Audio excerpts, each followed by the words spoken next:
दोस्तों हम लेकर आ चुके हैं आप लोगों के लिए 10 मिनट में 50 बड़ी खबरें बताएंगे। दोस्तों आखिरकार कैसे इजराइल ने हमास ने उड़ाया इजराइल के परखच्चे, इजराइल के कई सैनिक हुए ढेर।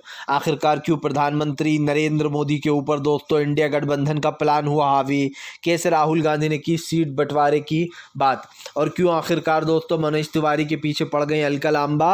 आखिरकार क्यों असदुद्दीन ओवैसी ने कर्नाटक हिजाब वाले मामले पर उठाए सवाल। तो तमाम मुद्दों पर बात, लेकिन उससे पहले अगर आपने अब तक हमारे चैनल को सब्सक्राइब नहीं किया जल्दी से कर लीजिए। पास में एक घंटी आएगी, इसको भी दबाइए ताकि हर वीडियो की अपडेट आपको मिल पाए। आपको बता दें दोस्तों, फिलहाल हमास ने उड़ा दिए इजराइल के कई ठिकाने, इजराइल की बोलती फिर से हुई बंद। दरअसल आपको बता दें चले, इजराइल और हमास की जंग में दोस्तों इजराइल को जो है वो हमास को ख़त्म नहीं कर पा रहा है, और हमास इजराइल के ऊपर 2 गुना स्पीड से भारी पड़ रहा है।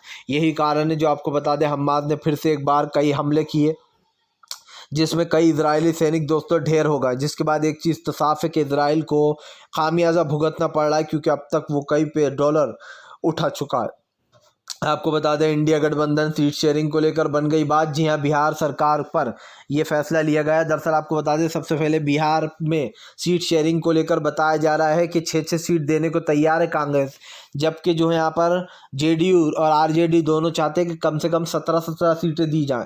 वैसे अगर हम विधानसभा का रिजल्ट देखें तो सच में कांग्रेस ने जितनी सीटें आरजेडी से ली थी उस पर दोस्तों कांग्रेस सिमट गई थी। मतलब कांग्रेस का उस वक्त कोई दबदबा नहीं था, और वहाँ पर तेजस्वी को अच्छी खासी सीटें मिली थी। तो ये कहना गलत नहीं होगा कि आरजेडी तो सच में वहाँ पर बहुत ज़्यादा मजबूत थी।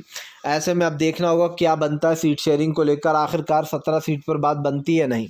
आपको बता दें चले दोस्तों, फिलहाल इस बार जो है यहाँ पर हिजबुल्लाह ने एक साथ 19 ठिकानों पर कर दिया हमला। हिजबुल्लाह के 19 ठिकानों से दोस्तों बौखला उठा इजराइल।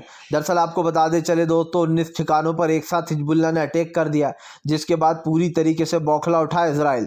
आपको बता दें चले, दरअसल 24 घंटे में हिजबुल्लाह ने ईरान का बदला ले लिया। हिजबुल्लाह की एंटी अमर मिसाइल ने दोस्तों हमला किया। एंटी अमर मिसाइल बहुत ख़तरनाक है, जिसने एक साथ 19 ठिकानों पर हमला किया गया। जिसके बाद आपको बता दें चले, हिजबुल्लाह ने बौछार कर दी।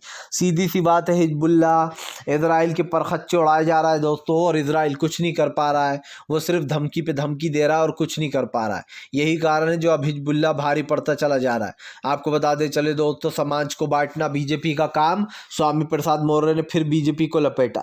दरअसल आपको बता दें चले, स्वामी प्रसाद मौर्य के बयान पर घमासान मचा हुआ। स्वामी प्रसाद मौर्य ने कहा था कि हिंदू कोई धर्म नहीं है, ये सिर्फ हमारे लोगों को आपस में लड़वाने की बात है। उन्होंने कहा कि उन्होंने भी माना है साधु संतों ने कि हिंदू कोई धर्म नहीं है, ये सिर्फ हिंदुओं का दिया गया एक नाम है। उन्होंने कहा कि फिलहाल हम लोग जो है यहाँ पर राम को पूछते हैं, लेकिन बीजेपी सिर्फ राम का यूज़ वोटों के लिए करती है। स्वामी प्रसाद मौर्य ने कहा कि ये वही लोग हैं जो लोगों की गर्दनें काटने और जुबान काटने के लिए इनाम रखते हैं, ये कभी भी राम भक्त नहीं हो सकते।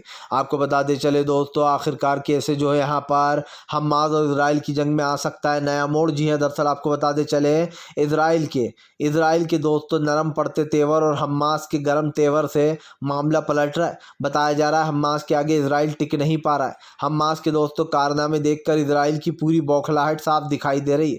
सीधी सी बात यह दोस्तों कि इजराइल और हमास की इस जंग के बीच में मामला काफ़ी उलझ सा गया, और ये मामला दोस्तों एक चीज़ तो साफ बताता है कि फ़िलहाल आने वाले समय में हमास और इजराइल की इस जंग में दोस्तों एक बड़ी हार होती हुई हमें दिखाई दे रही है। और ये आप भी जानते हैं कि यहाँ पर ये जो गेम पूरा पलटा है, ये सब कुछ जो है यहाँ पर हमास के कारण ही हुआ है। आपको बता दें दोस्तों, आखिरकार राहुल गांधी ने अग्निवीर योजना के छात्रों से की मुलाकात, प्रधानमंत्री को बता दिया ढोंगी। दरअसल आपको बता दें, राहुल गांधी ने कहा कि बीजेपी ने कुछ दिन पहले अग्निवीर योजना का ढोंग किया था, और उन्होंने कहा कि हमारी बात सच साबित हुई। आपको बता दें दोस्तों, अग्निवीर योजना में ना ही लोगों को नौकरियां मिल रही हैं, और ना ही दोस्तों लोगों की इच्छाएं पूरी हो रही हैं। आपको बता दें, अग्निवीर में जो बेचारे आ रहे हैं वो शहीद हो जाते हैं ज़रा में, ना उनको सही से वो मिल पा रही है दोस्तों, ट्रेनिंग दोस्तों। और ट्रेनिंग ना मिलने के कारण दोस्तों अग्निवीर में काफ़ी बड़ी बड़ी चीज़ें घटनाएं भी घट रही हैं, और ना ही उनको 5 साल के लिए रखा जा रहा है, जिसके बाद सेना से निकाल दिया जाएगा। ये बात सच होती हुई नजर आ रही है। जिसके बाद राहुल गांधी ने बीजेपी को घेरा और युवाओं से मुलाकात भी की। आपको बता दें चले दोस्तों, फिलहाल बीजेपी के लिए बढ़ सकती है मुश्किलें। प्रधानमंत्री नरेंद्र मोदी के खिलाफ अब अरविंद केजरीवाल ने खोला मोर्चा। केजरीवाल बोले बीजेपी सिर्फ नफरत की राजनीति करती है। उन्होंने कहा कि फिलहाल हमारे तमाम नेताओं को जेलों में डाला जा रहा है। अरविंद केजरीवाल ने कहा कि फिलहाल बीजेपी एक झूठी पार्टी है जो कि झूठे आरोप लगाकर विपक्ष को सिर्फ जेल में डालने का काम करती है। उन्होंने कहा कि फिलहाल हम डरने वाले नहीं हैं, क्योंकि जाहिर सी बात है दोस्तों कि फिलहाल इस वक्त जो हो रहा है उसको लेकर कहीं ना कहीं दोस्तों फिलहाल बीजेपी घिर गई है। और अब बीजेपी को लेकर जो विपक्ष जमकर हमलावर भी हो गया। प्रधानमंत्री नरेंद्र मोदी को लगा बड़ा झटका। आपको बताते चले एक के बाद एक कई ठिकाने हो गए दोस्तों पूरी तरीके से जो है ध्वस्त। दरअसल बीजेपी इन दिनों पूरी कोशिश कर रही है कि दोस्तों वो कुछ भी सही कर ले, लेकिन सच्चाई ये है कि बीजेपी का गेम अब ओवर हो चुका है। सीधी सी बात ये है दोस्तों कि अब सीट शेयरिंग को लेकर बात बन गई है और विपक्ष ने तय कर लिया है कि वो कहाँ से अपना चुनाव लड़ने वाला है। आपको बताते चले सबसे पहली रैली नागपुर में करने जा रहा है विपक्ष, जिस रैली में ये साफ होगा दोस्तों कि आखिरकार इंडिया गठबंधन का कहाँ कितना दबदबा प्रभाव पड़ने वाला है। दरअसल आपको बताते चले दोस्तों अब गेम बिगड़ने वाला है। भारतीय जनता पार्टी पूरी तरीके से बौखला रही है और बीजेपी को दोस्तों एक बड़ा झटका यहाँ पर लगने वाला है, क्योंकि जैसे कि हमने पहले भी कहा था कि तमाम आंकड़े जो है दोस्तों गोदी मीडिया के धरे रह जाएंगे जब लोकसभा का वो चुनाव आएगा, क्योंकि गोदी मीडिया ने अभी से अपना काम शुरू कर दिया बीजेपी को जीतता हुआ बताते हुए। लोकसभा इलेक्शन के पहले से सर्वे लाए जा रहे हैं, वहाँ वो मजबूत, यहाँ ये मजबूत, ये सब कुछ दोस्तों फर्जी बातें। सच्चाई ये है कि जब चुनाव होता है इस वक्त का माहौल अलग ही होता है और ये सर्वे सिर्फ आपको झूठे वो देने के लिए, क्योंकि इन सर्वों में कोई दम नहीं होता। सबने देख लिया, इनके सर्वे सारे फुस हो गए जिनने जो सर्वे बताए थे। आपको बता दें चले दोस्तों फिलहाल भारतीय जनता पार्टी के फट पड़े अखिलेश यादव। अखिलेश बोले पीडीए के सामने टिक नहीं पाओगे तुम, 24 में आएगी इंडिया की सरकार। दरअसल आपको बता दें अखिलेश ने कहा पीडीए और इंडिया गठबंधन मिलकर बीजेपी को हराएगा। उन्होंने कहा कि हमारी सिर्फ एक ही उम्मीद है, एक ही वो है दोस्तों कोशिश कि हम बीजेपी को सत्ता से बाहर कर दें। जाहिर सी बात है दोस्तों इस वक्त जो है यहाँ पर बीजेपी में भागने का माहौल है, लेकिन एक बात तो साफ हो चुकी है कि अब ये मैटर दोस्तों बढ़ता हुआ नजर आ रहा है और यहाँ पर गेम होने वाला है। फिलहाल आपको बताते चले दोस्तों फिलहाल हमास इजराइल की जंग के बीच में ईरान ने दी खुली चेतावनी। जी हाँ, ईरान इजराइल को बोला बर्बाद कर देंगे तुम्हें, तबाह होने के लिए तैयार रहना। दरअसल आपको बताते चले दोस्तों माना जा रहा है कि ईरान के सबसे बड़े वो जो थे दोस्तों हेड, उनको मार दिया है। जी हाँ, जो वहाँ के सबसे बड़े दोस्तों वो थे और कर्नल वहाँ को उनको मार दिया गया, इजराइल के कर्नल को। और ये अटैक करने के बाद दोस्तों इजराइल के ऊपर अब फट पड़ा है ईरान। ईरान ने कहा कि ये सब कुछ इजराइल का ही किया धराया है, उसने मलेशिया में जानबूझकर ये सब कुछ किया है।